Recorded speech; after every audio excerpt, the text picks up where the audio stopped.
ഈശോ മിശിഹായ്ക്ക് സ്തുതിയായിരിക്കട്ടെ. നമ്മൾ ഇന്ന് ചിന്തിക്കാനായിട്ട് പോകുന്ന ദൈവവചനം നമ്മുടെ ലൈഫിൻ്റെ ഏറ്റവും അവസാനം വരെ, നമ്മുടെ മരണം വരെ എപ്പോഴും നമ്മൾ ചിന്തിക്കുകയും അതനുസരിച്ച് പ്രവർത്തിക്കുകയും ചെയ്യേണ്ട ഒരു വളരെ പ്രധാനപ്പെട്ട ദൈവവചനമാണ്. 1 യോഹന്നാൻ 4-ാം അധ്യായം 20-ാം വാക്യം. ഞാൻ ദൈവത്തെ സ്നേഹിക്കുന്നുവെന്ന് ആരെങ്കിലും പറയുകയും സ്വന്തം സഹോദരനെ ദ്വേഷിക്കുകയും ചെയ്താൽ അവൻ കള്ളം പറയുന്നു. കാരണം കാണപ്പെടുന്ന സഹോദരനെ സ്നേഹിക്കാത്തവന് കാണപ്പെടാത്ത ദൈവത്തെ സ്നേഹിക്കുക സാധ്യമല്ല.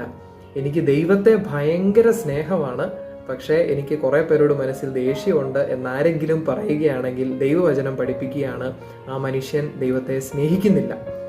മദർ തെരേസയുടെ ഏറ്റവും പ്രധാനപ്പെട്ട ഒരു സ്റ്റേറ്റ്മെന്റ് ഉണ്ട്. അതിപ്രകാരമാണ്, where there is love there is God, where there is love there is God. നമ്മൾ പരസ്പരം സ്നേഹിക്കുന്നുണ്ടെങ്കിൽ നമ്മൾ ദൈവസ്നേഹത്തിൽ വളർന്നവരാണ്.